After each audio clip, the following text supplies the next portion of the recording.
армысыздар, жалпы жағдайларыңыз жақсы ма сіздерге? Адамдар бізде анау стереотип қалыптасып кеткен ғой. Жексенбі күні обедке дейін ұйықтау керек деген сияқты. Жоқ, әдейіге миыма кішкене ол стереотиптерді ертерек бұзылсын, жаңа өзгерістер енгізейін, ана стандарт болғым келмейді, креатив болсын өзімде миымда деп, әдейіге біздер жексенбі күні таңнан бастап графиктерді плотно қылып тастаймыз. Пожалуйста, ұйқымызды қандыратын болсақ, басқа күндері, именно жексенбі күні емес, мынандайда миды бұрыннан бері итакта ми үйреніп қалған осындай стереотиптер бар ғой, қалыптасып кеткен уже стандарт. Барлық адамдар соны істейді, бәріміз бірдей істейміз деген. Осы стандарттарды өзіңіз өмір сүру барысында бұза бастаған кезде, уже нестандартный болған кезде, уже сізде елдің бәрінде бірдей болған результат емес, уже сізде де Алла бұйыртса нестандартный результат болады, яғни адамдардың барлығы істеп жатқан нәрсені істесек, адамдардың итакта барлығы барып жүрген жерге шықсақ, шетелге шыққан кезде, итакта барлығы істеп жүрген нәрсені біз де істесек, кәдімгі көптің бірі боламыз. Әлемде білесіздер, пропорция өте аз, успешный адамдар, табысты адамдар деп жатамыз ғой, олар бар болғаны 9-10% құрайды екен дүние жүзі бойынша да. Ал қалған 90% адамдар, олар кәдімгі осындай жаңағындай автопилотта өмір сүретін, таңнан кешке дейін әйтеуір сол бегунмен өмір сүріп жатқан, өзінің не үшін өмір сүріп жатқан, көбіне мақсатын айқындамайтын, бір айлыққа қарап отырған, әйтеуір көп бірдей ойлайтын деген сияқты стандартты деңгейдегі адамдар 90% екен да. Көбіміз сол 90%-ның ішіне кіріп кеткенбіз. Ана 10% адам, олар басқалар сияқты емес, олардың ойлауы өзгеше, олардың мышлениесі өзгеше. Сол үшін олардың жеткен нәтижелер де аналардан қарағанда, 90%-ке қарағанда олардың өмір сүру салты да, олардың өмірді сезінуі де, рахаттану да, олардың жеткен жетістігі де, тіпті ақшалары да, байлықтары да олардың басқаша екен да, увлечениесі де басқаша екен.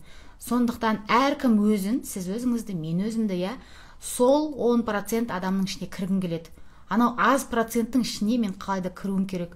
Ал енді ол аз процент адамдар қалай не істейді, олар қалай олар мысль етеді, олар қандай мышление оларда, олар не ойлайды деген сияқты.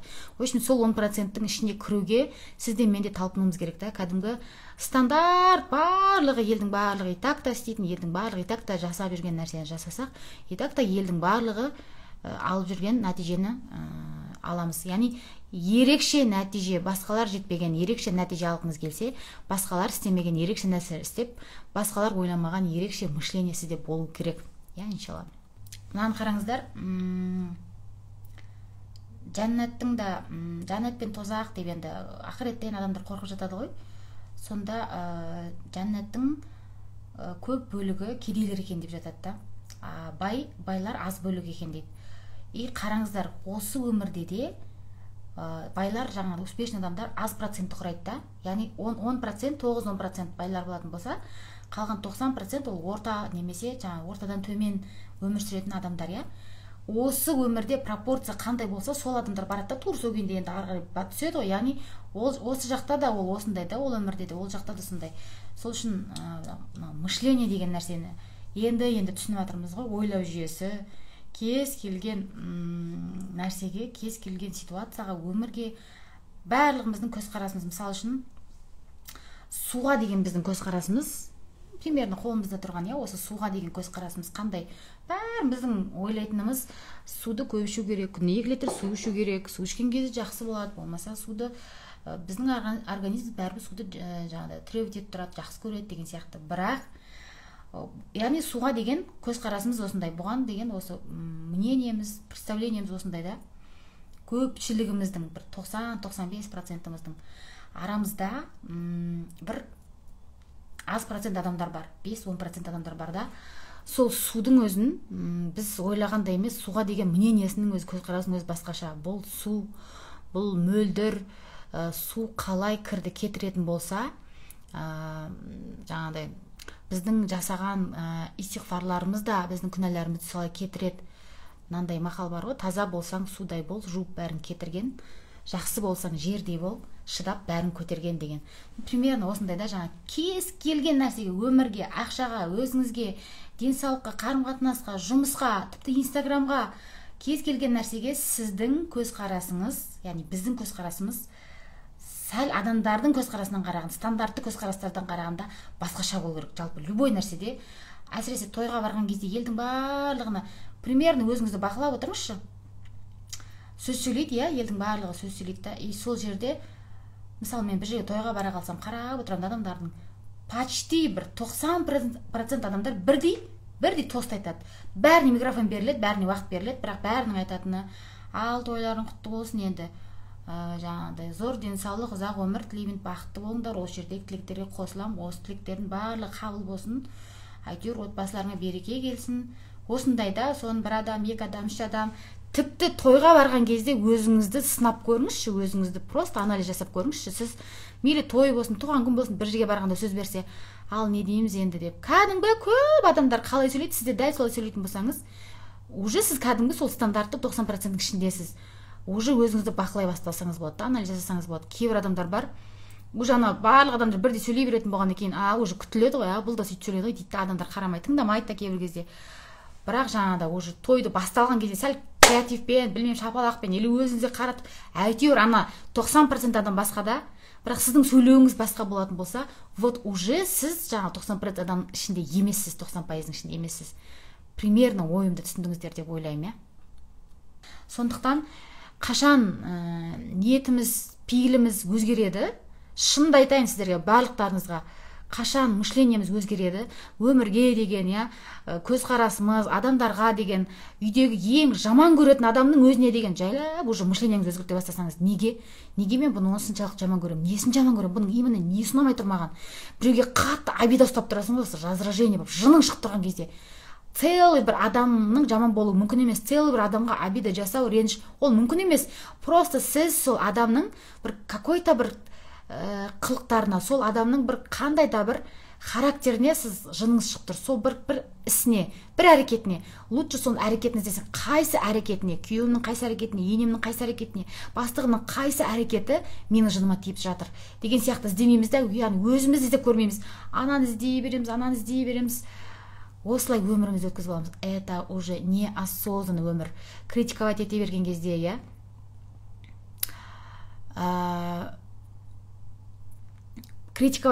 кезде, айналаның барлығын просто таңдау өздеріңізде. Альхамдулилля, осознанный өмірге қадам басқалы, осыған ұмтылғалы. Мынандай Құранда сүре бар, аят бар, білесіздер, қазақшасын, мынандай да орысшасы. Алла Тағала айтады да: я даю вам то, к чему вы стремитесь. Не нәрсеге ұмтыласыңдар, мен соны берем дейді да. Не нәрсеге ұмтылып жүрсіз? Әркім өзінен сұрасыншы, не нәрсеге ұмтылып жүрсіз?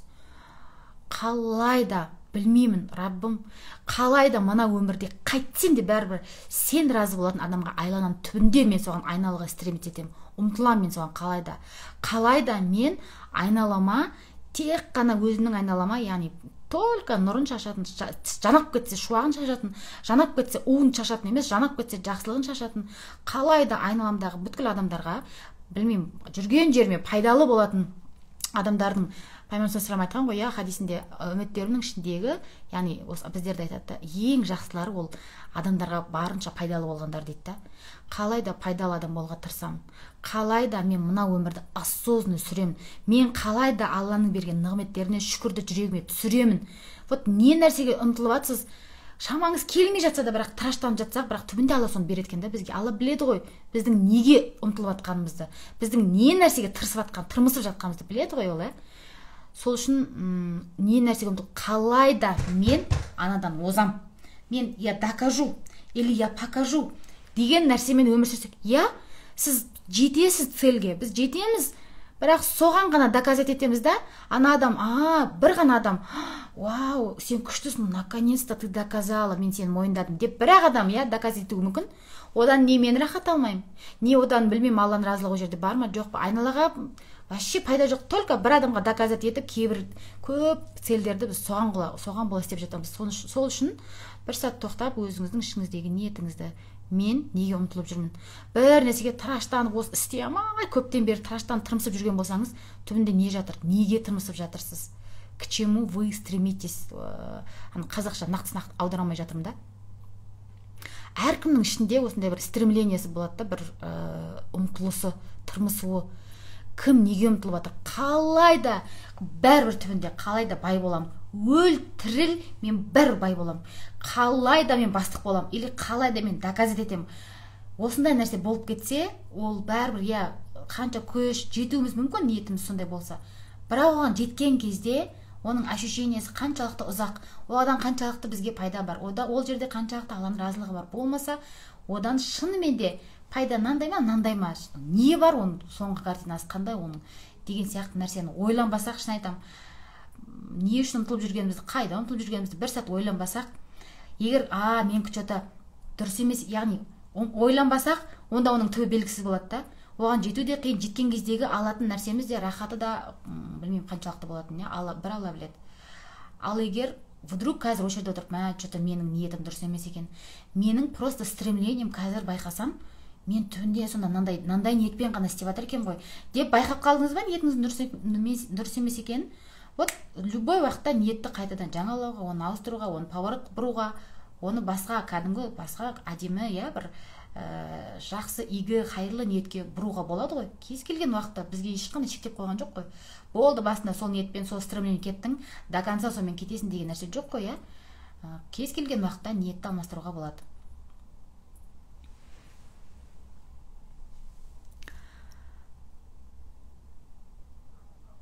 Менде барлығын берсем, қандай жамандық болады деген сұраққа ары қарай қызық емес деген установкама. Мысал үшін, кез келгенде ол сіздің емес, сіздің түпкі санаңыздағы установка болуы мүмкін да. Білмеймін, қандай нәрсеге стремить етіп жатыр. Если барлығын бүткіл, мен арман мақсат сабағын көргендер біледі да, бүткіл арман мақсаттарыңыздың барлығы просто целдеріңізге оңай жетсеңіз, барлық сіз ойлаған армандарыңызға жетіп қойдыңыз дегенде, уже бар қолыңызда. Не болады? Не болуы мүмкін? Қандай жаман нәрсе болуы мүмкін? Қандай опасность, қандай страх, қандай қорқыныш болуы мүмкін? Осы кезде ең бірінші миыңызға сарт етіп не келді? Сол сіздің установкаңыздағы, түпкі санаңызда установка болуы мүмкін да. Мысал үшін, менде бүткіл армандарымның барлығы, мақсаттарының барлығын жетіп қойсам, қазір прям тез жетіп қойсам, болды, дальше смерть. Болды, жоқ ары қарай, өмір жоқ, қызық емес уже. Не үшін өмір сүресің, онда армандарым жоқ болса деген сияқты менде установка келді да. Из-за этого осы установка болғаны үшін арман мақсаттарға, цельдерге жету ұзақ та қиын, қалайда ми оны барынша созады. Өйткені ол өліп қалғысы келмейді. Ол ұзақ өмір сүргісі келеді. Қалайда өзіңіздің өміріңізге позитивті өзіңіз тартасыз. Өзіңіздің өміріңізге шынымен де притягиваемыз, біз тартамыз кәдімгі магнитпіз. Ішімізде не бар, өмірімізге соны тарта береміз. Ішіңіздің барлығы ренішке толып қалған болатын болса, ішіңіздің барлығы қалайда адамдардың барлығына күдікпен қарай беретін, үнемі бәріне сомнениемен қарайтындар бар да. Ол қазір мынаның түбінде бір нәрсе бар, бұл бірдеңе сатайын деп отыр. Өзінің рекламасы ғой ол. Ол өзінің пайдасын ойлап отыр. Бұл есеппен араласып отыр менімен. Деген сияқты да, біреу сізге бір просто жақсылық жасаса да, просто звондап жағдайыңызды сұраса да, не болды, бұл бір нәрсе сұрайын деп тұр ғой менен, деген сияқты осындай күдікпен қарап, болмаса сізге біреу сыйлық жасаса, түбінде бұл менен бір нәрсе сұрайын деп тұр. Әйтеуір бостан босқа бұл лыпылдап жатқан жоқ маған. Әйтеуір осындай, ол өйстіп ойлай беретін болсаңыз, күдік көп болатын болса, біліңіз, ол расымен де сондай деген сөз емес шынында. Ол тек қана сіздің ғана ойыңыз, сіздің ғана пікіріңіз. На самом деле, сіз білмейсіз оның ойында не бар екен да. Өзі біледі ол адамның, және Алла біледі. Шынымен де просто бір жерден терапиядан өтіп, бір жерден сабақ алып, жақындарыңа, осындай адамдарыңа жақсылық жасаңдар, от души жақсы көретіндерін айтыңдар деген, мүмкін бір жерден тапсырма алған жоқ, мүмкін просто өзіне ой келген шығар, Ондай ойға келмейміз. Түріктерде бар, білесіздер ме? Сьюзан Хуснизан деген да, кез келген проблемада біздің мышлениеміз екіге бөлінеді. Жақсы ойлау, жаман ойлау. Біреуге звондаймыз ба? Телефон алмай қалады ма? Бір звондайсың, алмайды, екі звондайсың, алмайды. Осы кезде өзіңіз сразу бақыласаңыз болады да. Сразу сарт ойыңызға не келеді? Не алмай жатыр бұл, как будто уже мидан мынандай елестетеді, как будто бүйтіп қарап отырып, теріс қарап алмай қойған сияқты осындай бір воображение келеді да. Неге алмай жатыр? Арам ой, оңбаған, неге алмай жатыр? Алсай телефонды қайта звондаймыз да. Как будто әдейіге алмай отқан сияқты. Біз білмейміз, бірақ біздің миымыз сөйтіп шешім қабылдап қояды да, бір жаман, яғни негативті шешімдер қабылдайды. Екінші бір жол бар, алмай жатыр телефон. Тура сондай ситуация. Не болып қалды екен, бір жағдай болып қалды ма екен, намаз оқып жатыр ма екен, дәрет алып жатыр ма екен. Мүмкін шынымен де мүмкін ұйықтап жатыр ма екен, мүмкін ауырып жатыр, мүмкін менің көмегім керек болып отыр ма екен бұл адамға. Сразу жақсы ойлайды да. Мысалы бір жерде екі адам отырған болса, екеуінің машинасы екі түрлі болуы мүмкін. Шынымен сіз біреуге звондаңыз, телефон алмай жатыр, біреудің үйіне бардыңыз, есігін ұрдыңыз, ол ашпай жатыр, бірінші ойыңызға не келеді? Өзіңізді бақылап жүріңізші. Жоқ, менің ниетім таза деп сразу ақталып шыға келеміз ғой біздер. Просто ол жерде чувство вины ойнап кетпесін, просто бақыласаңыз болады да, өзіңізге өзіңіз уже диагноз жасап жүрген жеріңізде. Мен сондаймын, жаман ой келеді дейді. Бұл мидың привычкасына айналып кеткен болуы мүмкін. Просто по привычке ми солай ойлай береді да. Үйреніп қалған, өйткені солай дағдыланып кеткен да. Енді мен сондаймын өзі деп отыра бермейсіз ғой. Өмір сіздікі, қолыңыздан келеді, айналаның барлығы білім, қол жетімді, неше түрлі техникалар бар да. Мен айтып едім, естеріңізде ме, естеріңізде жоқ па, мынандай техниканы, бір жаман ой келеді ма? Кез келген жаман ой біреуді өзінен өз қараптан қарап жек көріп кетесің, болмаса қараптан қарап біреудің үстіне күдік ұстайсың, ренжисің біреуге, болмаса мынандай адамдар бар да, қараптан қарап миына бір неше түрлі иллюзия, бір воображениелер келеді да, бір балаларын машина соғып кететін сияқты, түнде өліп қалатын сияқты, үйдің бәрі өртеніп кететін сияқты, өліп қалатын сияқты, әйтеуір бір болмайды, жоқ бұл өмірде. Бірақ ойлап тауып ала береді да, осындай қорқыныштарды, жаман ойларды. Сондай ойлар келеді ма? Ол мүмкін бір жерден кинодан көрген шығарсыз, бала күніңізде, или бір күні әйтеуір білмеймін, бір ұрыс көрген шығарсыз, бір жерден бірде естіп, или бір инстаграмнан бір жерден жаңалық көріп қалған шығарсыз, ана пәленшені үйтіп кетті, педофилдер зорлық кетті, бірдеңе деп қорқып қалып, сразу сол кезде өзіңіздің қызыңызды ойлап қалдыңыз ба, ассоциация қалып кетті ме, білмеймін ғой. Мида эмоциямен көрген кезде ми просто есінде сақтап қалған шығар, Осындай жаман ойлар келе берген кезде сразу қолдарыңызға айттым ғой, мынандай резина тағып алыңыздар, ана жұқа резиналар бар, қолыңыз қысуы мүмкін енді бірінші кезде. Созылбасаңыздар болады, ана ақшаның белін байлайтын жұқа резина бар еді ғой. Соны қолыңызға тағып жүрсеңіз болады. Тартып тұрасыз да, жаман ой келген кезде шақ еткізесіз кәдімгідей. Ауырады, анау дыз-дыз ете қалады. Тағы жаман ой келсе, тағы. Болмаса ондай резина қолыңызда жоқ болса, жаман ой келе ма, өзіңіздің қолыңызды бір жеріңізді шымшып алыңыз да, кәдімгідей. Ауыру керек, кәдімгідей өзің болған кейін аяйсың ғой, енді жоқ, кәдімгідей аямай шымшып алыңыз. Ауырады. Ми сразу сезеді, оны миға сигнал барады. Миға қандай сигнал барады? Ойдың бәрін беріп жатқан кім? Ол ойдың бәрін беріп жатқан ми ғой, мидан шығып жатыр ғой. Ми ойлайды. Мен жаман ой берсем, оказывается, будет больно. Тағы жаман ой берсем, тағы, болды, ол запоминает уже. Жаман ой берсем, больно болады дейді да. Екінші, сізге жаман ой беруге қорқады. Просто ми дағдыланып кеткен да, кейбір адамдарды. Бұл күшті техникалардың бірі. Жасайын дейтін болсаңыздар. Осылай өзіңіздің миыңызды өзіңіз тәрбиелеп аласыз, өзіңіздің миыңызға өзіңіз тренер боласыз. Неше түрлі техникалар бар ғой, егер миыңызды дағдыға айналдырам дейтін болсаңыз. Бірақ біздің бір жаман жеріміз бар.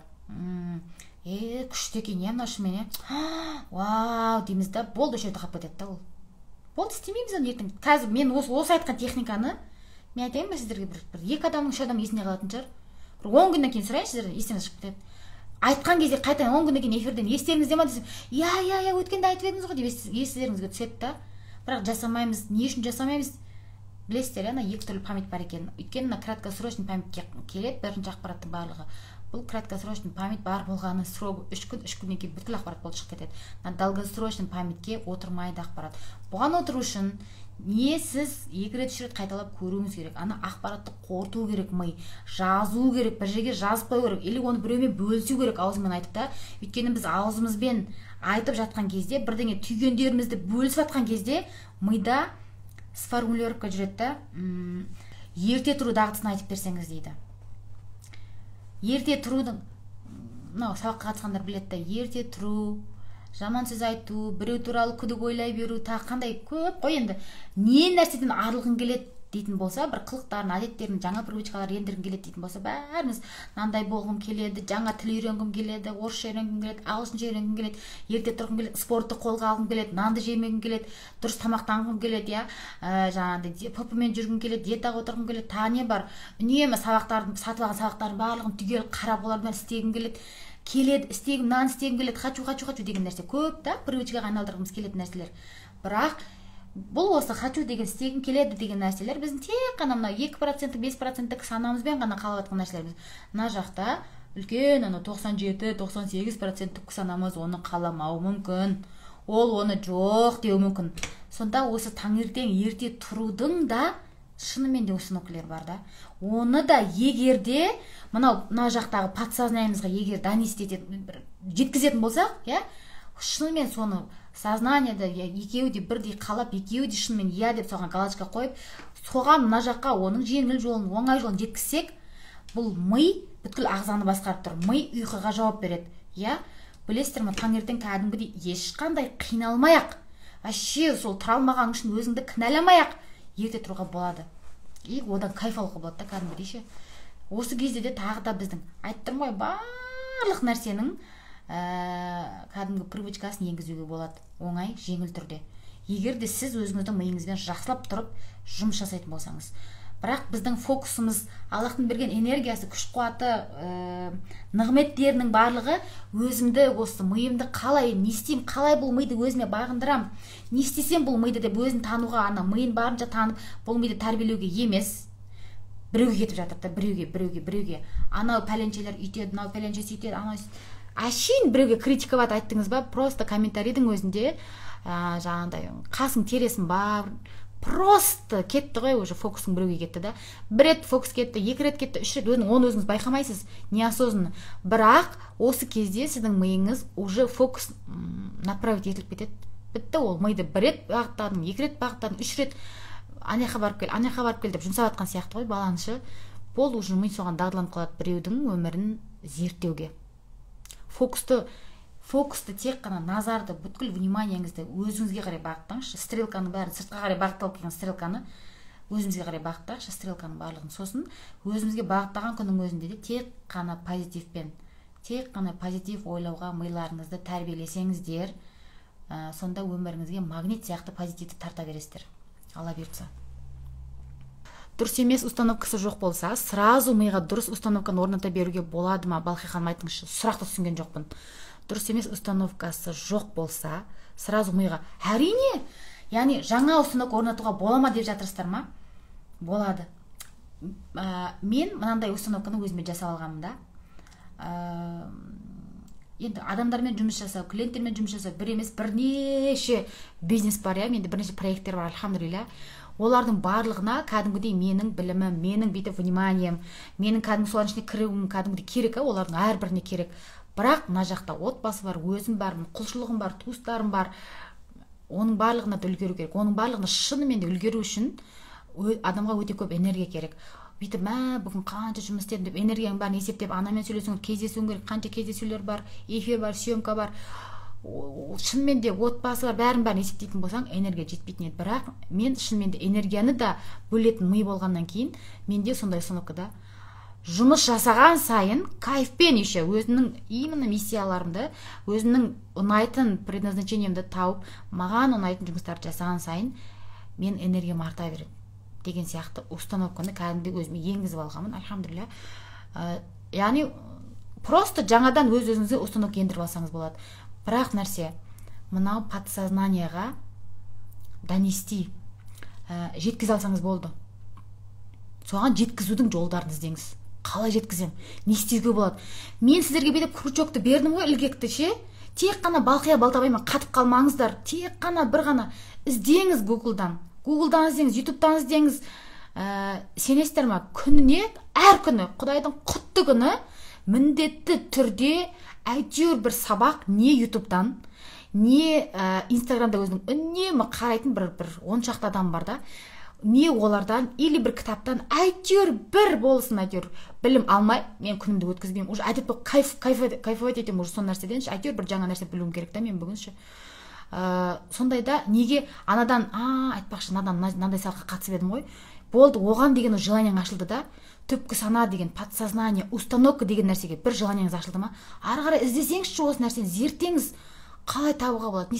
Просто жалғыз менде ғана емес қой ол ақпарат. Менде аспаннан салбырап, соның бәрін біліп туылған жоқпын ғой, толып жатыр ғой, толып жатыр. YouTube-та ашсаңыз толы, орысша десеңіз орысша, қазақша. Ақшаңыз жоқ болса, тегіні толып жатыр. Шынымен, Google-да ақтарыңыз. Бірақ біз миымызды соған жаңағыдан пайдаланатын жоқпыз ғой. Шынымен де жаным бұл байғысы миды әркім Instagram'да әркімді ақтарып, біреулердің білмеймін, концерт көріп кетеміз ба, біреулердің бір білмеймін, ана гиф ойнатқан бірдеңелерін көріп кетіп, кімнің үй алып, кімнің машина алғанын көріп кетеміз ба, кімнің ажырасып, кімнен бала туған көріп кетеміз ба. Бір тиын пайдасы жоқ та бізге осындай ақпараттардың, бірақ байғұс миды толтырып тастаймыз осындай ақпараттармен. Миға қатты прокачка керек екен. Иә, кәдімгідей прокачка керек. Бірақ мына нәрсені біліңіздерші, сенесіз ба, бір кайфына кіріп алсаңыз, өзіңмен жұмыс жасау, ішіңізде қаншама бриллианттың, сіздің ішіңізде бұрын соңды сіз білмегенсіз қаншама сұрақтардың жауабы өзінің ішінде екен ғой. Мен білмейтін қанша нәрсе бар екен ғой ішімде. Мен білмейтін қанша установка бар екен, қанша құндылық бар екен. Бұрын осыған қалай басым жетпеген, не істеп осы уақытқа дейін ай қарап жүрдім ба, не істеп жүрдім мен, неге бұрын ертерек бастамадым, білімсіздік деген, надандық деген нәрсе екен ғой мен өмірімді құртып жүрген. Осындай осознание келген кезде бір минут уақытыңыз болса, әйтеуір қалай да бір тартып тұрады ше, өзіңмен жұмыс істеуге. Мен зонам бар да, өзімнің жұмыс жасайды ше, бірақ шынымен физически уақыт жетпейді да, бірақ сәл уақыт бөлем, сразу есігімді комнатам құлттап алам да, әйтеуір жарты сағат болса да, 10 минут болса да әйтеуір өзіме жұмыс жасап қалуға тырысам да. Так, бүгін не волноваться етті, неге мен бүгін қай нәрсеге настроением түсті, қай нәрсеге настроением көтерілді, неге, себеп уже сіз өйстіп сұрай берсеңіз, ми дағдыланып кетеді да, прокачаны болып қалады да. Бұрынғыдай емес, сұрақтың жауабын уже қиын бермейді да сізге. Сұрақ қойдыңыз, сарт жауап береді. Өйткені ол да үйренеді, ол да бейімделе бастайды, кәдімгідей дағдыланады. Осынау көп екен менде бүгін сабақтан таптым, альхамдулилля. Негізі осы переходной возрасттағы жастарға өте қатты керек екен өмірде өз орнын тауып кетуге. Иә, сіз сияқты ұстазым болмады. Өткенге өкінбейміз, тоқтатамыз бәрімізде. Мен де сіз сияқты қаншама өкініп жүрдім. Неге мен бұны кеш білдім? Бір адам үш айналан кінәлайсың ғой ше. Бір адам сол кезде маған бағыт бағдар көрсетпеді ғой. Ойпырмай, маған ешкімнің жаны ашымады ғой деген сияқты ше. Ешкімге өмірін дұрыстап беруге қарыз емес қой, міндетті емес. Өйткені әркім өзінің өмірімен әуре да. Әркім, мейлі сіздің тіпті туған ата-анаңыз болса да, оның өзінің басында гөй-гөй бар. Әркімнің, анаңыздың өзінің, сізге де айтатын, айтпайтын өзінің бас, енеңіздің, күйеуіңіздің, әркімнің өзінің. Из-за этого, Алла Тағала әрқайсымыздың ақыретте де қабірде есебімізді өзі жауап береді да. Күйеуімнің есебіне менің есебіме күйеуім жауап бермейді, ешқандай да. Әркім өзінің есебіне өзі жауап береді. Сондықтан сіздің өміріңізді, сіздің мышлениеңізді ешкім міндетті емес. Осы нәрсені жақсылап қағып алыңызшы. Сізге ешкім қарыз емес, сізге ешкім міндетті емес. Сіздің үнемі көңіл күйіңізді бақылап, деп сіздің көңіліңізді шығып жүруге мына өмірде ешкім міндетті емес, ешкім міндет деп қойған жоқ, Жасаса, просто от души өз еркімен жасап жатқан шығар. Сондықтан сіз де ешкім міндетті емессіз. Осы кезде жауапкершілікті мойныңызға алсаңыз болады. Біреулер болады ғой енді обидчив адамдаршы. Бәрі бір жаққа кетеді. Бұрында осындай бір подругаларымызбен жиналамыз. Бір кафеге случайно аяқ астынан давай жиналып кет, анау шақырыңыз давай. Сосын бір сурет жіберсек, арамдар десе, маған айтпай өткенде отырыпсыңдар ғой, айтсаңдар қайтеді, бір ауыз арамдар десе деген сияқты да. Просто адамдардың оған ақталып сосын әуре боламыз ғой біздерші. Бұл аяқ астынан шықты, біз вообще пландамадық деген сияқты ше. Просто аяқ астынан шынымен болады ғой кейбір кезде бесплановый ше, сондай жиындар, әйтеуір үйде отырып алып, неге маған айтпайды, бұлар менен бөлектеніп жүр, или бірдеңе ренжіп жатсыз ба? Сондай ренжігіш адамсыз ба? Анаған да мынаған да адамдардың шешімін өздері солай қабылдаған екен ғой. Просто өздерінің желаниясы шығар, мүмкін менсіз отырғысы келіп жатқан шығар. Мүмкін шынымен де өздері аяқ астынан отырғысы келген шығар. Отырғысы келді, олардың хотелкасын, олардың желаниясына құрметпен қарай бастаған кезде сіз ренжуді азайтасыз. Сіздің де желанияңызға адамдар құрметпен қарай бастайды. Бізде осы біреудің желаниясы, өзі солай қалаған шығар енді деген сияқты біреудің желаниясына, біреудің қалауына құрметпен қарау деген нәрсе көбіне азда бізде жетпей жатады соған. Сосын біз ренжиміз. Неге сен өзіңнің қалауымен жүресің, неге менің қалауымен жүрмейсің деген сияқты бізде реніш болады да. Бұл уже неосознанность. Сізді бірінші тыңдап отырмын. Қош келдіңіздер. Мидағы мусорды қалай тазалаймыз? Сабақ көрсек күшті, бірақ негативтер кіріп кетеді. Бір сабақ көргеннен мен сіздің негативтеріңіздің барлығы жойылып кетеді, жоқ болып кетеді деп айта алмаймын. сұрақ қойдым ғой кеше сіздерге, иә. Ваннада, душта су деген атқылап жатыр. Прям атқылап жатыр. Авария болды да, шланга кетті, ана ваннаның астына су кетті. Ванна толды, душ толды, уже сыртқа қарай шығып жатыр да су деген.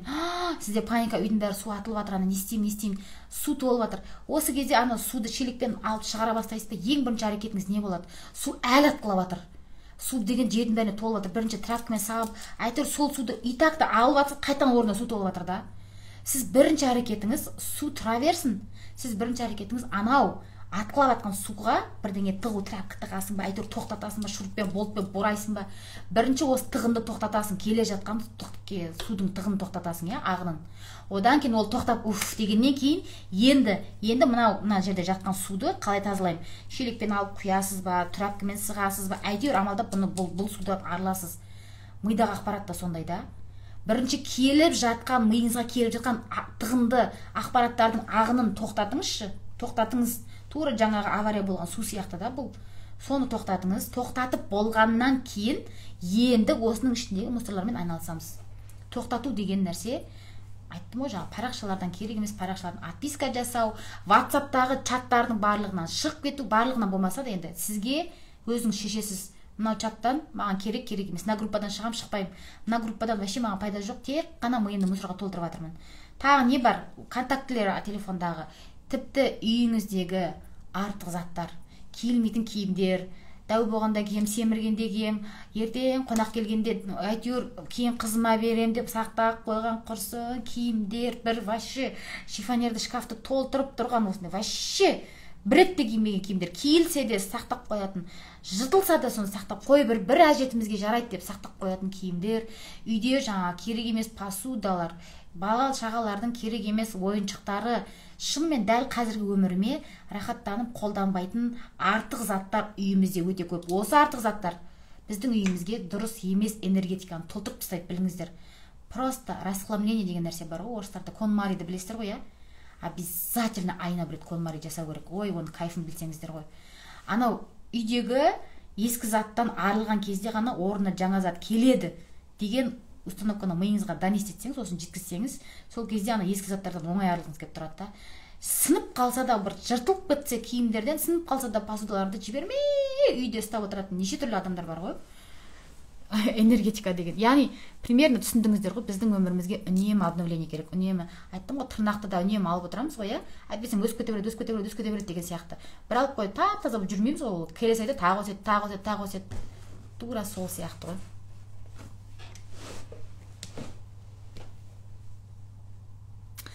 Конмари айына бір рет жасаңыздар. Конмари деген не екенін білесіздер ғой, иә? Сізге қуаныш сыйламайтын, сізге дәл қазір керек емес. Ертең кием, кейін кием, ай дәу болғанда кием, арттағанда кием. Общем, шынымен де керек емес ау маған мынау деген киімдерден арылу. Не то что киімдер, ол телефондағы галереядағы суреттер. Телефондағы, мысалы үшін, мына телефондағы контактілерімді обязательно мен айына бір рет тазалап тұрамын. Мынандай болады ғой. Енді бір қалаға бардық та біз, сол қалаға барған кезде квартира іздеппіз да. Жаза берген бана квартираншы, мынандай люкс квартира, мынандай элит квартира, бірдеңе контактты сақтап қоя бергем да. Бір күні қарасам, тола керек те емес, ол қалаға барып уже ол квартирада жатып қайтып қалды, уже керек емес, ол өтіп кетті. Бірақ сол контактты сақтап тұра береді да, ана жерде телефонның да памятін толтырып осындай керек емес фотолар, галереялар видеода толып тұрады. WhatsApp-қа вообще кейбір чаттар бар, вообще пайдасы жоқ группалар WhatsApp-та. Әсіресе ең жаман нәрсе бұл Instagram, ең миды толтыратын нәрсе. Айына бір рет Instagram-дағы да кімдерге жазылдыңыз, кімдерден пайда алыватсыз, обязательно сортировка жасаңыз, фильтр жасап тұрыңыздар. Өзімнің өмірім ғой бұның барлығы, біреудің өмірі емес, маған келетін ақпараттардың көзі. Осы көздерді тазалап шығамыз, бірінші.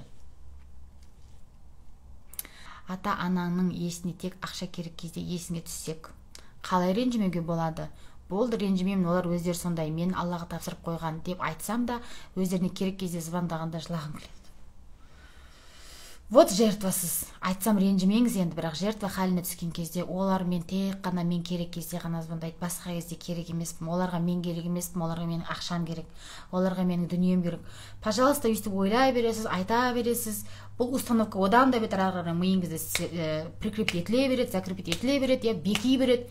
Шынымен де ол установка өзінің рөлін атқарады да, шынымен ата-анаңыз, я сіз керек кезде, тек қана ақша керек кезде хабарласа бастайды. Негізі просто сондайын ғана сіздің миыңыз қабылдайды да, сол жағын ғана көре алады ми. На самом деле шынымен де басқа кездерде хабарласатын жер, бірақ оны ми ұмыта бастайды, көрмейді де даже. Қалай түсіндірсем екен, қараңыз, мынандай бала күнімізде менде мынандай болатын да, терапияға дейін ата-анаммен отношенияны дұрыстаған кезде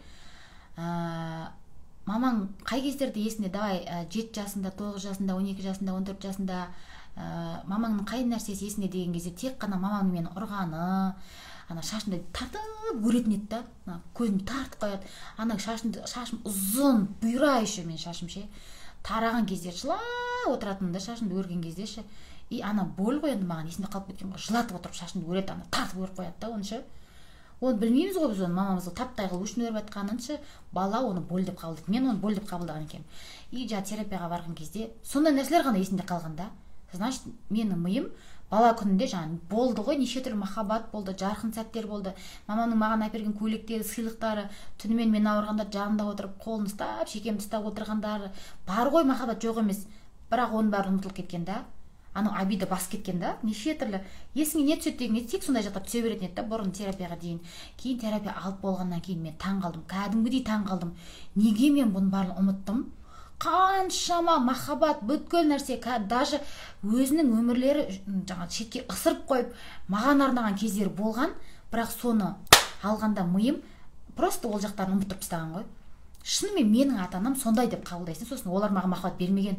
Оларға шынымен менің мынандайым ғана керек, мен жаңа не сияқты ғой, ақшам ғана керек деген сияқты. Я обида болған кезде шынымен ол обиданың көзімен ғана қарайды да, ми, соның көзімен қарайды. Мысалы, менің көзімде бір очки тұрса, бұл очки бір розовый болмаса, көк болмаса, бір әйтеуір бір очки тұрса, бір сары очки тұрса, постоянно сол очки киіп жүретін болсам, мына жерде адамдар, әртүрлі адамдар болуы мүмкін, әртүрлі краскілер, жасыл тау, аспан, бірақ бәріне осы көзімде сары очки болса, көк очки ма или барлық жаққа қараған кезде сарғыш болып көрінеді, анан барлығы, өйткені через очки арқылы көремін, сол сары арқылы. Көзімде не бар, сол арқылы көремін да, аспан да кішкене сарғыштау болып көріне ма, талдар да сәл сарғыштау, адамдардың түрлері сарғыштау болып көріне ма, өйткені көзімде сары очки да, или көзімде бір қызыл очки болса. Если ана шешіп тастасам, очкиді алып тастасам, оказывается, түстері басқаша екен ғой мыналардың деген сияқты өзінің оригинал түстерін көре бастаймын ғой. Обида осындай. Көзімізге тағып алған очки сияқты. Осы обиданың очки арқылы көре бастаймыз әлемнің барлығын. Ата-анамның маған деген қатынасын, күйеуімнің қатынасын, вообще адамдардың қатынасын, әлем барлық. Сондықтан реніш, қорқыныш, обида, көзіңізге қандай очки тағып алғансыз, бұл очкиді бүйтіп алып тастаған кезде ғана шын мәнісіндегі оригинал әлемді, оригинал адамдардың маған деген, менің оларға деген оригинал қарым-қатынасымды, махаббатымызды, мейірімімізді көруіміз мүмкін. Менің ғана ойымдағы, менің ғана очкиіммен қарап жатқан әлем. На самом деле, жаңа ойлаңызшы, шынымен мен очки тағып алғам, көзімде бір көкпеңбек очки.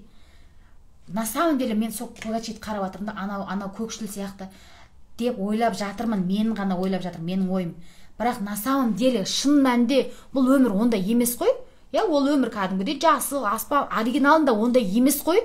Тек мен ғана сол очкимен көріп жатырмын, менің ғана түсінігімде, менің ғана көзқарасымда, менің ғана ойлауымда, қабылдауымда ол сөйтіп маған көкпе көрінді, өйткені көзімде осы очки тұр да. Дәл солай.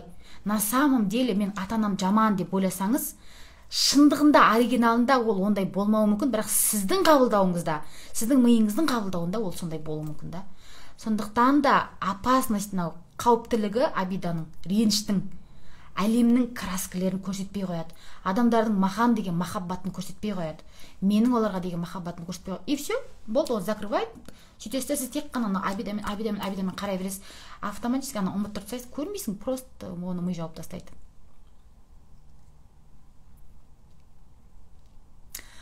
Оригинал өмірді қалай көруге не істейміз? Қандай миыңызда реніштер бар, просто арылуға әрекет жасайсыз, шешім қабылдайсыз. Адамдар неге өзгермейді? Білет, бірақ неге өзгермейді? Өйткені олар өзгеруге шешім қабылдамайды.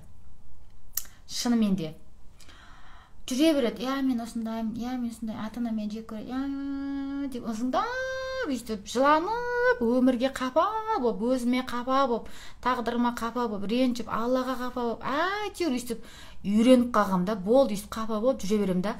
Бір күні сарт етіп тоқтап, тоқташ, осы қапа болмай өмір сүруге бола ма? Бір ренжімей, давай соны іздейікші деп өзіңіздің миыңызға өзіңіз бір сілкініс беріп, стоп деп кәдімгі, бір ренжімей қандай выход бар? Неужели бұл выход жоқ? Бір ренжімей өмір сүретін мүмкін емес. Давай осы выходты іздеп көрейік. Басқа выходтың бәрін тоқтатайық та, басқа есіктерді жабайық та, бір ғана есікті іздеп қалай сұрақты, тіпті сұрақты ауыстыра бастасаңыз да, неге мен осындаймын, неге мен ата-анам ренжи, неге мен ата-анам мынандай, неге күйеуім мынандай деген, неге менің өмірім, неге менің тағдырым бұндай демей, дәл осы тағдырмен, дәл осы Аллахтың маған берген осы күйеумен, осы ата-анаммен, осы бала-шағамен, осы тағдырмен мен қалай бақытты бола аламын? Вообще бар ма бұның жолы? Или бітті, болды, өзі бір-ақ рет берілетін өмір, ол өмірде тағдырым сорлап қалды, енді бітті өмірім, соңына дейін мен өйстіп бақытсыз болып өтем ба? Неужели бұның жолы жоқ деген сияқты мышлениені ауыстырмаймыз да? Сондағысы просто мышлениені басқаша қабылдап үйрету ғой. Неужели осы бір нәрсенің бір жолын іздеп көрмейміз? Өйткені өмірім менікі ғой, мына өмір жауапкершілікті мен өзім өміріме өзім алам ғой. Менші комментарийлеріңізді оқып отқан жоқпын. Мен сіздің қанша сабақтарыңызды алдым, басын бастаймын, артына келгенде миым жеңіп кетеді. Бұйырса трансформация сабағында мимен күреспеңіздер. Күресу деген сөзді алып тастаңыздар. Өзіңмен күресем, миыммен күресем. Сіз не өзіңізбен өзіңіз күресетін, өзіңізге өзіңіз жаусыз ба? Күресу деген сөз жалпы кіммен күресеміз? Біз соғысу, кіммен соғысамыз? Біз жаумен, дұшпанмен, соғысамыз. Сонда мен өзіме өзім дұшпанмын ба? Жоқ, күреспеймін. Просто мен оны бұрын танымайтын, енді тани бастаймын. Мен оған көмектесемін, мен оған жәрдемдесемін. Әшейін, бұл әшейін сөз шығар, бірақ сөздің өзі көрдіңіз ба? Сөз қаяқтан шығады? Сіздің миыңызда не бар? Қандай образ бар, қандай түсінік бар? Сол осы сөз арқылы шығады. Адамдардың кейбір кезде сөйлесіп отырамын ғой, мен терапияда болмаса басқа жерде, әшейін адамдардың сөйлесіп, әшейін әңгіме барысында өздерінің ауыздарымен адамдар установкаларын айтып отырады. Сөздер арқылы да. Біліп отырасың, кімнің басында қандай установканың бар екенінші. Енді психологтардың көбісі сөйтіп отырады да, уже білініп тұрады. Комментарийден ақ көріп отырасың да. Өйткені біз бостан босқа бұл сөзді бүйтіп астан алып жатқан жоқпыз. Бұл сөздер менің миымдағы сөздер тілім арқылы шығып жатыр, комментарийге жазсақ та. Сол үшін өзіңмен күресу деген сөзді алып тастаңыздар. Күресесіз ба? Біздің жауымыз бар. Жауымыз біздің дұшпанымыз адамдар арасында емес. Біздің екі жауымыз бар, ең басты. Біріншісі ол нәпсі, екіншісі ол аузубилляхтар, шайтандар. Пожалуйста, нәпсімен күресіңіз, эгомен күресіңіз, бірақ өзіңізбен күреспеңіз. Өзіңіз өзіңізге ең жақсы доссыз, өзіңізге просто көмектесіңіз, забота жасаңыз. Бұрын танымай жатсаңыз, танысыңыз, білмей жатсаңыз, білуге тырысыңыз. Мені бәрі жек көретін сияқты сезімде жүремін. Неге олай? Сіз шешіп алдыңыз, мені бәрі жек көреді деп. Бірақ адамдардың барлығын ішіне кіріп, милардың ішіне хоп кірдім, көрейінші сенің миыңдағы маған деген қарым-қатынасыңды. Так, сен жек көреді екенсің, біліп алдым. Енді саған кірем. Так, білмейсіз ғой, сіз адамдардың миына кіріп шықтыңыз ба? Экстрасенсіз ба сіз олардың миына ақтарып көретін, білетін, біреудің ойын оқитын? Білмейсіз, ол сіз ғана просто өзіңіз бүйтіп ойлап тауып шығарып алдыңыз. Мені олар жек көреді деп. Вообще сізді жек көруге, жек көрмеуге ойлануға шамасы жоқ шығар. Басқа адамдардың не до этого болып жүрген шығар. Өзіміз шешіп аламыз, өйтіп шешімді сөйтіп, сол шешімнің құрбаны болып, бүйтіп өз-өзіміз страдать етіп жүреміз да, бүйтіп ше. Реніштен қалай құтылуға болады? Смотря қандай реніш, үлкен ба, кішкентай ма, бұл кәдімгідей терапиялық тема ғой, реніш деген ше. Мүмкіндіктеріңіз болса, маманмен жұмыс жасаңыздар. Реніш мәселесінде психика деген өте бір, қалай айтсам екен, бір тщательный, бір щепетильный сондай кәсібилікті талап ететін, вежливо сондай бережно жұмыс жасайтын сондай нәрсе да. Сондықтан білім керек бұл жерде, инструкция керек. Бірақ қиындатқым да келмейді да. Прямо түк білмей, вообще жолын таппай жатырмын, шаршадым. Не психотерапевт жоқ, не психолог жоқ, вообще шаршап кеттім, білмеймін осы реніш дегенді дейтін болсаңыз, біздің бәрімізде ең бір мықты жол бар. Дұға деген. Я Раббым, менің жүрегімдегі анаған деген, мынаған деген, ата-анама деген, күйеуіме деген, мына ренішті, Айгүлге деген, Айнұрға деген, білмеймін, мынаған деген, мына жүрегімде реніш тұр, алып тасташы. Раббым, менің жүрегімдегі ренішті алып тасташы. Менің миымдағы, түпкі санамдағы, ойларымдағы барлық қандай реніш бар, Раббым, сенің разылығың үшін менің жүрегімді реніштен тазартшы. Көмектесші маған, мен мына ренішсіз өмір сүргім келеді. Бұл жүректің ренішті алып таста да орнына мейір мен махаббат салып қойшы. Өзіңе деген мейірім салып қойшы, өзіңе деген махаббат салшы бұл жүрекке. Раббым, жүректің иесі сенсің ғой, көмектесші, осы жүректі сен басқара аласың. Маған сен көмектеспесең, мына қолымнан келер емес, әлсізмін, мойындаңыз әлсіз екеніңізді. Прям түк таппай жатсыз ба, жолын білмей жатырсыз ба, сұраңыз дұға. Бір рет сұрап қоймаңыз да. Мен үнемі айтам ғой, Алланың мейірім есігін бір рет қаққан кезде, екі рет қаққан, элементарный көршіңіз үйіне барып көршіңіз да, мысалы үшін, бір рет есікті қақ қойып сыртында тұрсаңыз, анда-санда есіңізге түскен кезде тағы да бір есікті қағып қойсаңыз, ол ашады ма? Жоқ, үнемі деп тоқтаусыз ұрған кезде ашады ма? Қай кезде есікті ашады? Салыстыруға келмейді әрине, бірақ Алланың да мейірім есіктерін үнемі үздіксіз қағуымыз керек та. Ол есік ашылады міндетті түрде. Біз үздіксіз қаққан кезде. Біз анда-санда деп бір жылап тұрып сұрақ қоямыз да. Бітті, сосын қайтадан басқа тіршіліктерімізді істеп ұмытып кетеміз. Жоқ, үздіксіз, тұрақсыз бір жаныңызға батып жүрген бір мәселе ма? Шынымен сол жаныңызды жаралай ма? Әр намазыңызда сұраңыз. Таңертең ұйқыңыздан тұрған кезде қосыңыз дұғаңызға. Кешке ұйықтап жатқанда қосыңыз. Дұға қабыл болатын уақыттар бар. Сол уақыттарды аңдып жүріңіз да, сол кездерде қосыңыз. Жаңбыр жауған кездерде білесіздер ғой, жаңбыр жауған кезде дұғалардың қайтарымыз қабыл болатын. Аңдып жүріңіз да, осындай кездерде Раббым, сенің мейірімін үміт етемін. Мейіріміңнен, сен аса мейірімді едің ғой, маған мейірім етші. Сол мейірімің арқылы мына жүрегімдегі ренішті алып тасташы, менің жүрегімдегі. Осындай қиындықты, бойды, ауырлықты алып таста да, менің жүрегіме тыныштық салып қой, менің жүрегіме махаббат салып қойшы. Менің жүрегімді мына дүниелік күйікке күйіндірмеші. Көп қой дұғалар. Прям білмей жатырсыз ба, техника білмейсіз, біліміңіз жетпейді. Анаған әйтеуір ақшаңыз жетпейді, сатып алдыңыз. Дұға тегін ғой, дұға тегін. Қалаған уақытыңызда дәретіңізді алыңыз, орамалыңызды қолға қарап отырыңыз, дұғаны қабыл болатын уақыттар, прям үйтіп отыруға, арнай отыруға уақытыңыз жоқ па? Любой кезде, дұғаны любой кезде, любой состояниеде жасай беруге болады. Дұғаға деген тілек кәдімгі, сіздің тілейтін тілегіңіз, Раббыңыздан. Просто әжетханада, туалетте, лас жерлерде тілеуге болмайды, Алланың атын атауға. Ең мықты қару біздер мұсылманбыз, альхамдулилля, мұсылмандардың жақсы бір қаруымыз бар біздердің, дұға деген. Шынымен дұғаға қатты жатып отырып алатын болсақ, психологиян да керек емес, на самом деле, расына келгенде.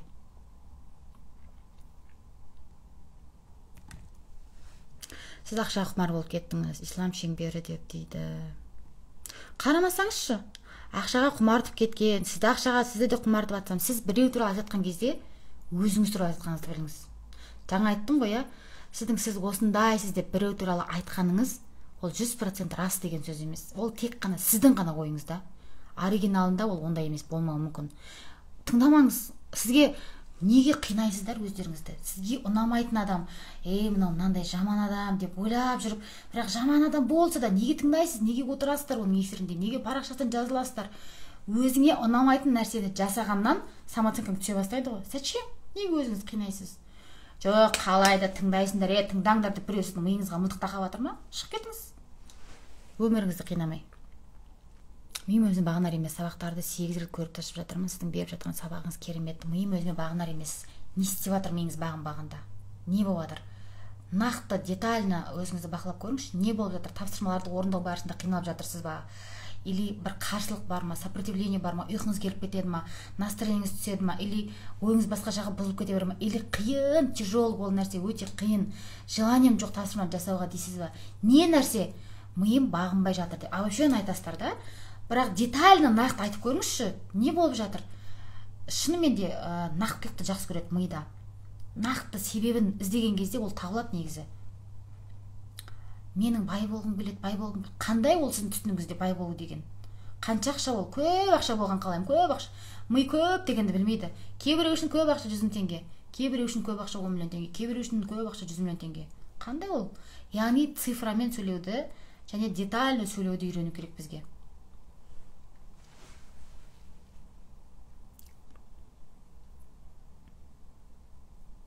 Смотря қандай установка шығар.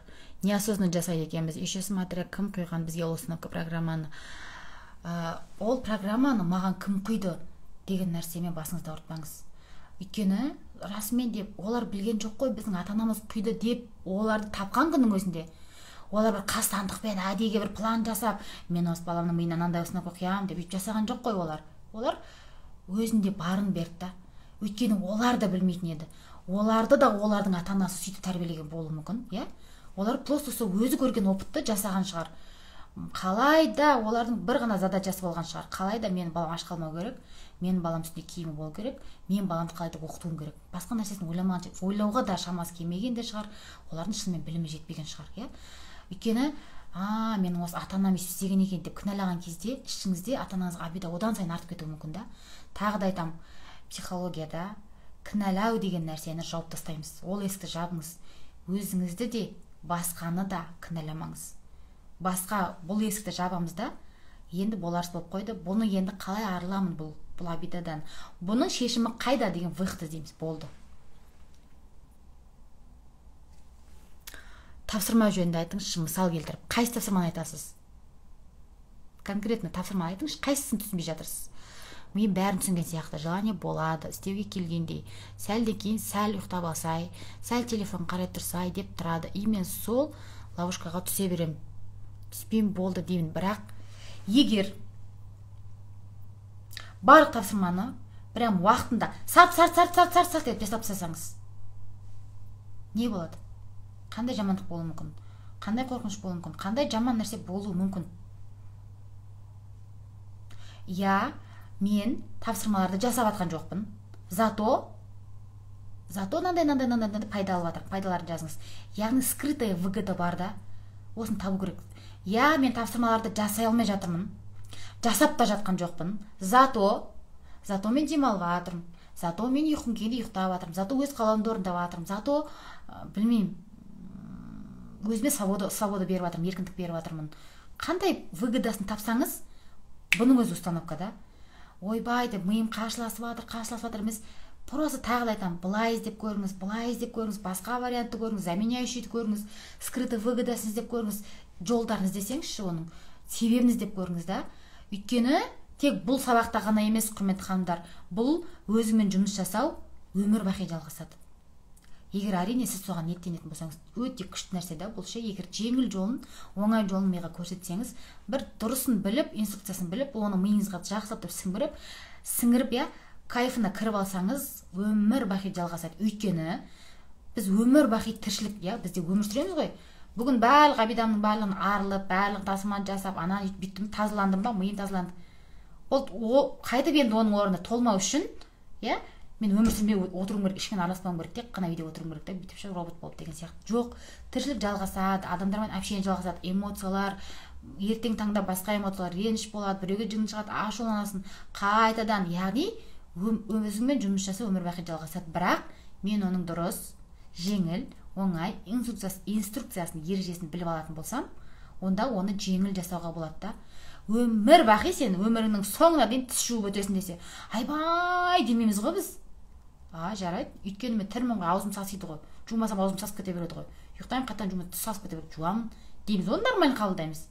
Или өмір бақи өміріңнің соңына дейін енді сен тырнақ алып өтесің айына бір рет десе, айбай қош өсіп жүре берсінші демейміз ғой, ол кезде де ол қиын ғой ол демейміз да. Тура сол сияқты өзіңізбен жұмыс жасау, үнемі обновлять етіп отырасыз, өйткені сіз тіршілік жасап жатырсыз, сіз араласып жатырсыз, өмір сүріп жатырсыз адамдармен. Тіршілік жалғасқан сайын ол нәрсе де жалғаса береді. Қыздар үйде жатып сабақ қарағанда ұйқы келу норма.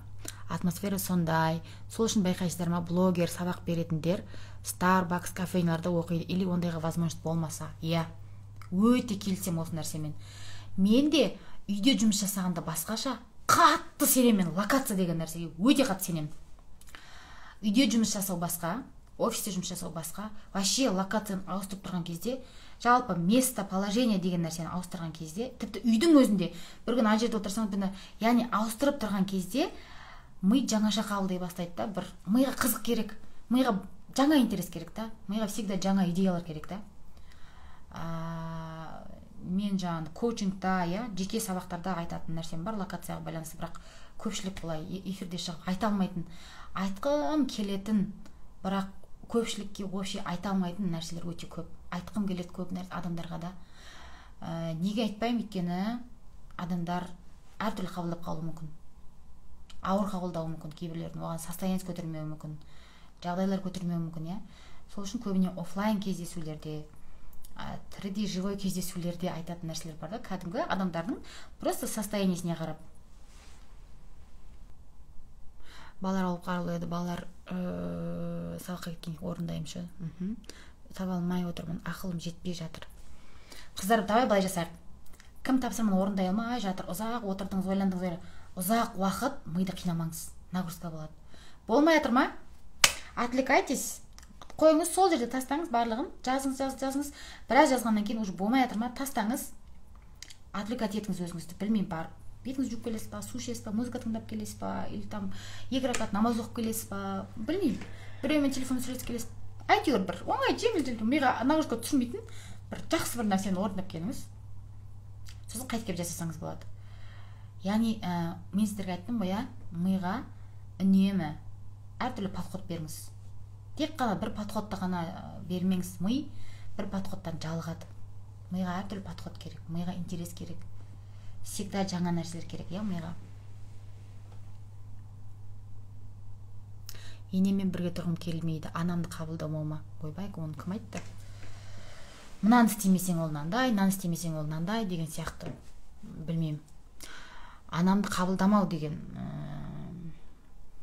бір адамның жалпыда анасымен қарым-қатынасын білмей, ол адаммен сөйлеспей, мен оның историясын, екеуінің общениясын, анасының арасындағы байланысын білмей, сен анаңды қабылдамайсың деп мен ешкімге айта алмаймын.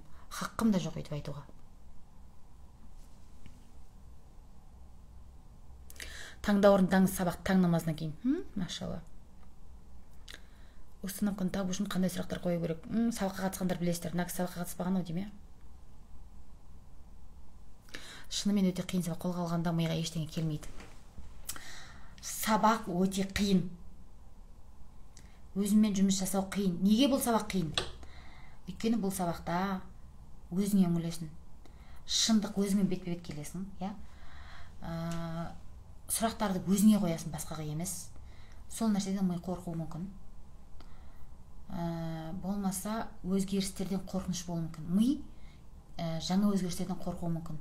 Ойбай, жаңа сұрақтар қойып отыр, что-то ертең басқа бір осознание келіп, жаңа әрекеттер бастап, жаңа привычкалар бастап, хозяйным өзгеріп кетер ме екен?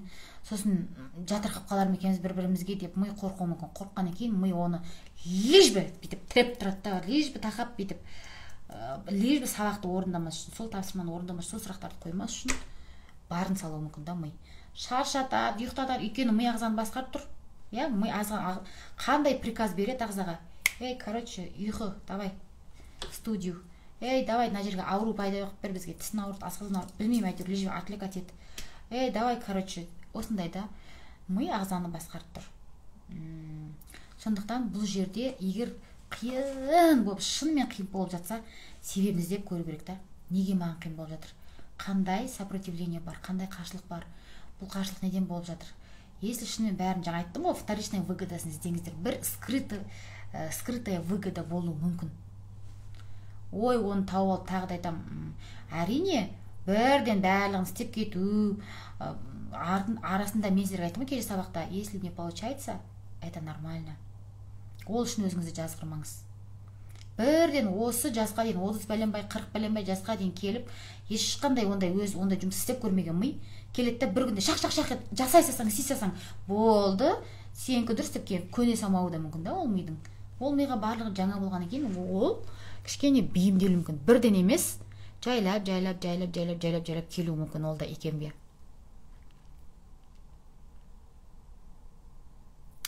Балаларды ұйықтап қалып жасаймын деп деймін ғой, ұйықтап қалып жүрмін. Енді қараңыздар, өзіңізбен жұмыс жасаған кезде сіздің сол кездегі состояниеңіз өте маңызды. Шаршап келіп отырып та, бүйтіп шаршап, балалардың бәрін ұйықтатып бітіп, енді жасайыншы, естественно, қосылып ұйықтап қаласың өзің. Өйткені шаршап, шынымен ағзада ресурс жоқ. Ол шынымен шаршап отыр, физически ағза шаршап отыр да, реально. Кәдімгі бодрый кезіңізде, ешкім сізді отвлекать етпейтін кезде жасаңыздар.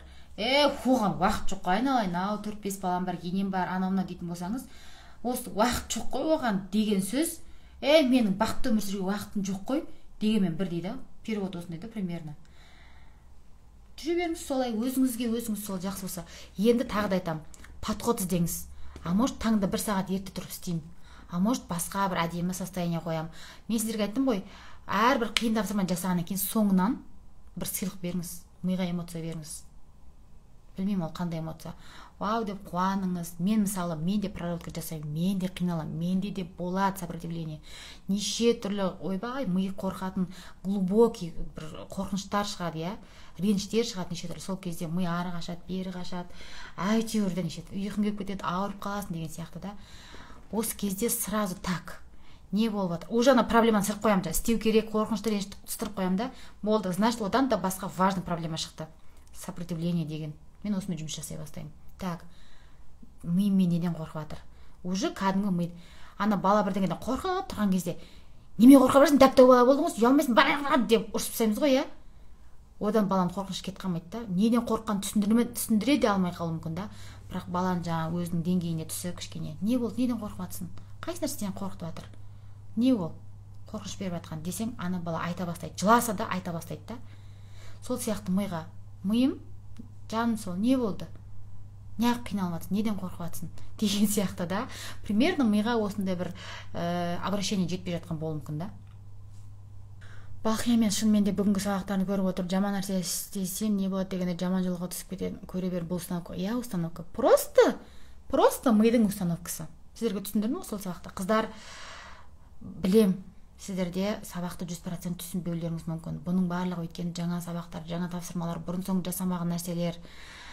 Оларға мидың қарсыласуы да нормально. Ол үшін өзіңізді жазғырмаңыз. Бірақ кішкене заставить етіп тұрып та өзіңізді осы проработкаға келгенде сәл заставить етіп бір подходтарын істеп, состояниені ауыстырып, өзіңізді бір күшті тапсырманы жасап болғаннан кейін артынан бір радость беріп, мысалы мен айттым ғой, тапсырманы жасап болам да, соңынан кәдімгідей бір музыка қосып, өзіммен өзім наушник тағып билеп алам, настроениемді көтеретін бір музыка тыңдап алам арасында, болмаса мороженое жеп алам деген сияқты ғой. Өйткені вау деп просто бүйтіп кайфовать етіп мороженое жегеннің өзіне ми соған деп миға эмоция керек, просто соған мәз болып қалады да ол.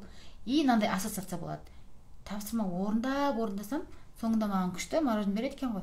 Тапсырма орындасам, соңында маған андай радость келеді екен ғой деген сияқты да. Сөйтіп бірден болмаса да жайлап әсте оңайлата бастайды. Уже кайфына кіре бастайды да. Удовольствием жасай бастайды да. Бірден әрине миларыңыз сізге бағынбай кетуі ол нормальный нәрсе. Ол үшін өзіңізді қатты жазғырмаңыз. Түбінде бірақ жаңағыдай усилие сала берсеңіз, ала берсе келуі мүмкін. Оңай қабылданып жатса вообще супер. Бітсеше деп проблема тауып ала бермеңіздер. Байқадыңыздар ма, миымыз проблеманы қиындатып, нандай қылып алуға, өмірді қиындатуға бейімделіп кеткен. Барлық нәрсені естеріңізде ма? Барлық нәрсені жеңіл жолын іздеңіздер. Тіпті Алладан дұға сұраған кезде де, Раббым, осыны маған жеңілдетші. Қайсы целге жеткіңіз келіп тұр? Раббым, бізге қайырлы баспана нәсіп ет, или там қайырлы үй, машинаны. Не сұрайсыз? Бірдеңе сұрайтын шығарсыз. Болмаса жаңа кіммен арамыздағы ренішімізді дұрыста, шынымен дұрысталуы мүмкін, бірақ жеңіл жолын сұраңызшы. Раббым, өзің қайырлы және жеңіл жолмен бізге мына целге жетуімізді нәсіп ет.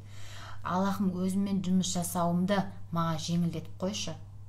Өзіммен жұмыс жасауымды, өзімді тануымды, табуымды, сүюімді, сол арқылы осознанностьым артып, сенің нығметтеріңе шүкір етіп кәдімгідей, сондай бір сенің шүкіршіл құлдарың болып, осы қатарға жеткім келеді. Маған осы нәрсені жеңілдетші.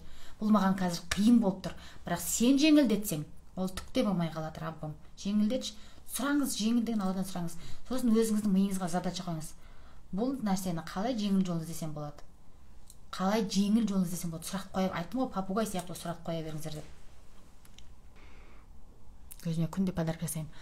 Өзіңе подарка жасау керек деп ақшаның бәрін шығындап емес, ақшасыз ақ эмоция сыйлауға болады өзіңізге. Енді осы кезде сізге радость сыйлайтын, сізге қуаныш сыйлайтын, сізге эмоция сыйлайтын, әдемі эмоция сыйлайтын нәрселердің списогін жазып алуыңыз керек. Так, шынымен не нәрсе мені қуантады? Не нәрсеге мен прям оны білмей жатырсыз ба, сіз не қуантатынын? Оны да білмей жатырған болсаңыз, это тоже нормально. Өткен шаққа ораламыз да, қай кезде мен қатты қуандым? Не істегенде мен қатты қуандым? Архивті ақтарамыз. Қай кезде қуандым? Не үшін қуандым? Соны ақтарасыз, болмаса прям болмай жатса галереяны ақтарасыз. Әйтеуір бір нәрсе табу керексіз ғой үшін. Өзіңіз туралы ақпаратта бұл жерде. Мен не нәрсеге қатты қуанамын? Мені не нәрсе қуантады? Осы списокті білетін болсаңыздар, прям көп, біраз ненің тетігін шешіп аласыздар, иншалла. Ақша және мен курсына күшті скидка жасағыңызшы, оқығым келіп жүр. Неге сіз оқығыңыз келеді, мен неге мен скидка жасауым керек? Шынымен мұқтаждық болса, оқыңыз, алыңыз, жасаңыз. Скидкалар болады, әрине, міндетті түрде сатылым кездерінде скидкалар болады. Бірақ егер Балқия Балтабай скидка жасаса, мен оқимын сол сабақты. Скидка жасамаса оқымаймын. Или мен басқа бір любой затты алатын кезде, егер скидка болса, мен оны алам деген сияқты да бір. Осы кезде ол білімнің уже құндылығы, важности кетіп қалуы мүмкін да. Мейлі кім кез келген білімді курсты алатын кезде шынымен важны болып тұрма сізге сол нәрсе. Егер айфонға жеңілдік болса, мен айфон алам да, соң кейін стористерімді күшті түсіре бастаймын да, соң кейін ол телефонмен ақша таба бастаймын. Бірақ айфон жеңілдік жасамауы мүмкін да. Сонда мен ақша таппай жүре берем ба? Егер телефонмен ақша табуым керек болса, деген сияқты ғой. Примерно бұл жерде де бір үлкен мышление жатыр да. Кез келген нәрсенің жеңілдігін сұрау. Алладан да жеңілдігін сұрау, дұға сұрағанда да жеңілдігін сұрау. Миыңызға да жеңіл задачаны беру, өмірді қиындатпау. Қиындатып жіберуге ми дағдыланып қалған. Так, стоп. Неге қиындатып жатырмын? Қиындатпай қой, қандай жеңіл жол бар? Қандай жеңіл жол бар деп сұрай бересіз. Ми үйренеді бір күні. Қалай да үйренеді мида. Өзіңіз дағдыға айналдырасыз. Алладан да сұрайтын кезде бар нәрсе жеңілдігін сұрай беріңіздер. Хотя бы осы айтқан кезде, эфирде айтқан кезде, шынымен деп есіңізге түседі да, бірақ ертең қайта есіңізге шығып кетеді. Сол үшін айта беремін, өзіңіз де өзіңізге айта беріңіз. Сіздің сөзіңіз бар ғой, өзіңіздің тіліңіз, өзіңіздің даусыңызды құлағыңыз, өзінің хозяинының даусын естіген кезде, ми құлақ арқылы ол нәрсеге тезірек сенеді. Яғни мынау миымызға, естеріңізде болсын, установка деп жатырмыз ғой, өзімнің айтқан сөздерім көбірек сіңеді, көбірек сенеді. Менің миым, менің түпкі санам өзімнің аузымнан шыққан сөздер көбірек сенеді. Сондықтан, яғни көбірек соған бағынады. Сырттағы бәрі естіп жүрміз ғана сөзін деген сияқты да. Сондықтан өзіңізге жеңіл жолын қалай тапсам болады, жеңіл жолын қалай іздесем болады, бұның қандай жеңіл жолы бар, осыны қалай жеңіл шешсем болады, бұл ситуациядан қандай жеңіл выход іздесем болады деп іздей берсеңіз болады. Барлықтарыңызға 100% кім қандай ниетпен қатысты, сол ниеттеріңізге қарай Раббымыз еселеп тұрып, жемісін мен нәтижесін өмір бойы көретіндей етіп нәтижелерін беріп қойсын, және миымызға сіңдіріп, өзіміздің миымызды өзімізге бағындырып қойсын, оңай түрде. Аумин деп қояқ, Алла Тағала берекелерімізді арттырсын.